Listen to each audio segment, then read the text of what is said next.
Hi, അടിപൊളി ബൈസിലേക്ക് എല്ലാവർക്കും സ്വാഗതം. അപ്പൊ ഇന്ന് നമ്മളെ യാത്രകളിലൊക്കെ കൊണ്ടുപോകാൻ പറ്റുന്ന ഒരു പറാട്ടയുടെ റെസിപ്പിയാണ് കേട്ടോ കാണിക്കാൻ പോകുന്നത്. അപ്പൊ ഞങ്ങൾക്ക് ഇന്നൊരു യാത്രയുണ്ട്. അപ്പൊ നമ്മള് ട്രെയിനിൽ കഴിക്കാൻ വേണ്ടി ഉണ്ടാക്കുന്ന ഒരു പറാട്ടയുടെ റെസിപ്പിയാണ് കാണിക്കുന്നത്. അപ്പൊ നമുക്ക് നോക്കാം. നമ്മളിത് ഇവിടെ നമുക്ക് എത്രയാ പൊറോട്ട ആവശ്യമില്ല അതിനനുസരിച്ചുള്ള ഗോതമ്പ് പൊടിയാണ് കേട്ടോ എടുത്തേക്കണത്. അതിലേക്ക് ഞാൻ നമ്മുടെ സാമ്പാർ ദാലില്ലേ, അത് വേവിച്ച് വെച്ചാണ് കേട്ടോ, അത് ചേർത്ത് കൊടുക്കുന്നുണ്ട് കേട്ടോ. നമുക്ക് വെള്ളം ചേർക്കണ്ട, വെള്ളം നോക്കിയിട്ട് ചേർത്താൽ മതി.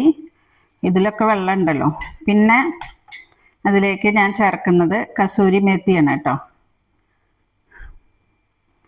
പിന്നെ നമ്മുടെ മുളക് പൊടി അല്ലെങ്കിൽ ചില്ലി ഫ്ലേക്സ് ഏതായാലും കുഴപ്പമില്ല.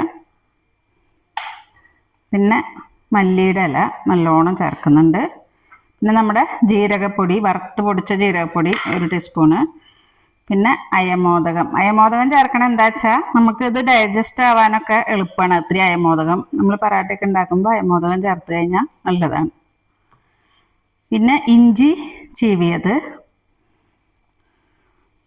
പിന്നെ അതേ പച്ചമുളക് കേട്ടോ, ഒരു നമ്മുടെ എരിവിന് ആവശ്യമായിട്ട്. ഇതിൽ എരിവൊക്കെ ഉണ്ടെങ്കിൽ നല്ലതാണ് കേട്ടോ, ഒത്തിരി നല്ലോണം എരിവൊക്കെ ഉള്ളത് നല്ലതാണ്.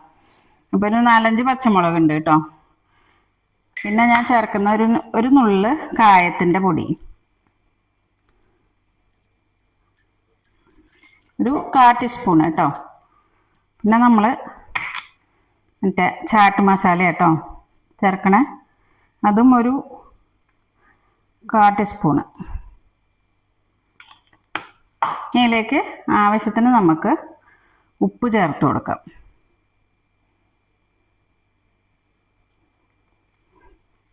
അപ്പം നമുക്കിതൊന്ന് കുഴച്ചിട്ട് വെള്ളം വേണോ നോക്കിയിട്ട് പിന്നെ വെള്ളം ചേർത്ത് കൊടുക്കാം കേട്ടോ. പിന്നെ ഇതിലേക്ക് നമ്മൾ പനീര് ചേർക്കുന്നുണ്ട് കേട്ടോ. അപ്പം ഇതൊന്ന് ഇതാക്കട്ടെ, എന്നിട്ട് പനീരും കൂടി ചേർത്ത് കൊടുക്കാം. ഞാൻ എൻ്റെ പനീറും കൂടി ചേർത്ത് കൊടുക്കുന്നുണ്ട് കേട്ടോ. പനീരൊക്കെ നമ്മുടെ ആവശ്യം അനുസരിച്ച് ചേർത്താൽ മതി കേട്ടോ. നമുക്ക് എത്രയാണോ നമ്മൾ ഗോതമ്പ് പൊടി എടുക്കണേ അതനുസരിച്ചിട്ട്. ഒന്ന് ചീവി ഇടുന്നുണ്ട്, അല്ലെങ്കിൽ കൈ കൊണ്ട് പൊടിച്ച് ചേർത്താലും മതി. ചീവി ഇടുമ്പോൾ കുറച്ചും കൂടി പൊടിയായിട്ട് കിട്ടും.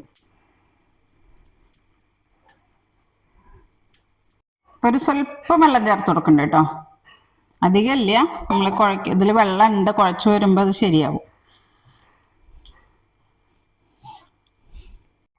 ഇത് കുഴച്ച് നല്ല സോഫ്റ്റ് ആയിട്ട് കേട്ടോ. നമുക്കൊരു ലേശം നെയ്യ് അതിൻ്റെ മുകളിൽ കൂടെ വെച്ചിട്ട് ഒന്നും കൂടി ഒന്ന് കുഴച്ച് ഒരു 5 മിനിറ്റ് വെച്ചിട്ട് പിന്നെ നമുക്ക് ഉണ്ടാക്കാം. നല്ല സോഫ്റ്റായിട്ട് വന്നിട്ടുണ്ട് കേട്ടോ. ഇനിയിപ്പോൾ ഉണ്ടാക്കി കഴിഞ്ഞാലും നല്ല സോഫ്റ്റ് ആയിരിക്കും, കഴിക്കാനും നല്ല ടേസ്റ്റ് ആയിരിക്കും. അതേ കണ്ട, നല്ല സോഫ്റ്റ് ആയിട്ട് വന്നിട്ടുണ്ട്. ഇനി കുറച്ച് നേരം നമുക്കൊന്ന് കവർ ചെയ്ത് വെക്കാം. ഒരു 5 മിനിറ്റ് ഇരിക്കട്ടെ കേട്ടോ, എന്നിട്ട് നമുക്ക് ഉണ്ടാക്കാം. അപ്പം നമ്മളിത് ഒരു 10-15 മിനിറ്റ് മൂടി വെച്ചിരുന്നു കേട്ടോ. അപ്പം നല്ല സോഫ്റ്റ് ആയിട്ടുണ്ട്.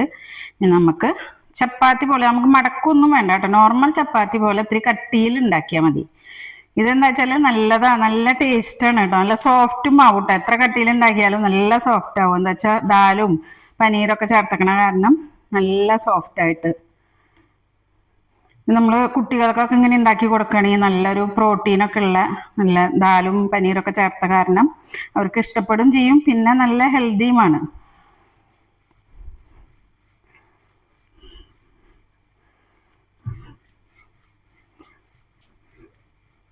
നമ്മുടെ തവ ചൂടായിരിക്കുന്നുണ്ട് കേട്ടോ. അപ്പം അതിലേക്ക് ഇട്ട് കൊടുക്കാം. ഒരു ഭാഗം ഒന്ന് നിറം മാറിയാൽ നമുക്ക് മറിച്ചിടാം.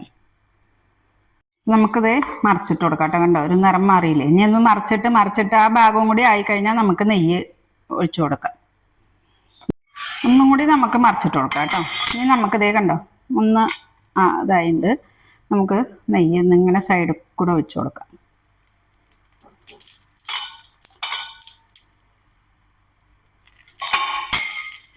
ഒന്ന് മെല്ലെ അമർത്തി കൊടുത്താൽ മെല്ലെ മെല്ലെ പൊളച്ച് വരും.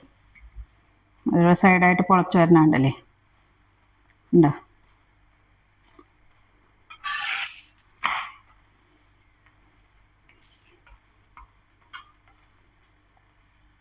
അപ്പോൾ ഇത് നല്ല മുരിഞ്ഞിട്ടുണ്ട് കേട്ടോ. നമുക്കിത് മാറ്റാം.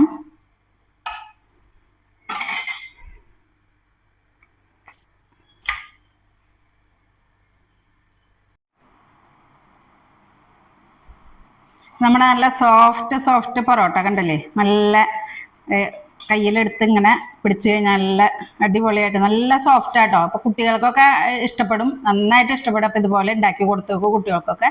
വീണ്ടും ഒരു വീഡിയോയിൽ കാണുന്നവരേക്കും ഓക്കെ ബൈ.